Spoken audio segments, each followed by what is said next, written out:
একটি ছেলে আমায় বললো আমার সামনে দাদা আমার বোনকে গ্যাংরেপ করেছে, আপনি আমায় চুপ করে থাকতে বলছেন? এই গান্ধীবাদ চলবে না। কেশপুরের মোহবনীতে শহীদ ক্ষুদিরাম বসুর আত্মবলিদান দিবস উপলক্ষে আয়োজিত স্মরণ সভা ও মুখ্যমন্ত্রীর অনুষ্ঠান মঞ্চে কেশপুরের তৃণমূল বিধায়ক শিউলি সাহাকে উঠতে দেওয়া হয়নি। মঞ্চে তার নাম ঘোষণা হতেই দর্শক আসন থেকে গো ব্যাক স্লোগান ও তীব্র বিক্ষোভ শুরু হয়, যার ফলে তিনি মঞ্চে উঠতে পারেন। বাধ্য হয়েই অনুষ্ঠান ছেড়ে চলে যেতে হয়। আর সেই প্রসঙ্গে শ্রমিক ভট্টাচার্যকে প্রশ্ন করা হলে তিনি বললেন, শিউলি শাহ আমাদের দলে এসেছেন বলে আমার জানা নেই। আর ক্রিয়া হলে তার কিছু প্রতিক্রিয়া থাকে, এটা স্বাভাবিক।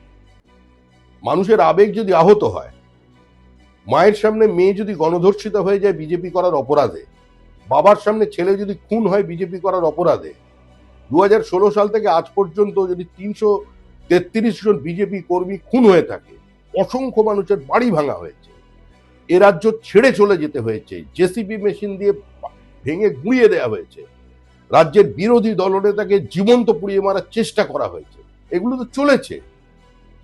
মানুষ এগুলো ভুলতে পারে নাকি? এত সহজে ভোলা যায় না। আমি যতই আবেদন করি, আমার আবেদনে মানুষ সাড়া দিয়ে দেবে? এত সহজ? একটি ছেলে আমায় বললো আমার সামনে দাদা আমার বোনকে গ্যাংরেপ করেছে, আপনি আমায় চুপ করে থাকতে বলছেন? এই গান্ধীবাদ চলবে না। আমার কাছে কিন্তু কোনো উত্তর নেই।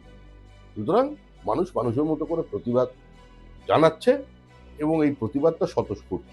সবসময় এ ধরনের প্রতিবাদকে আটকে রাখা যায় না।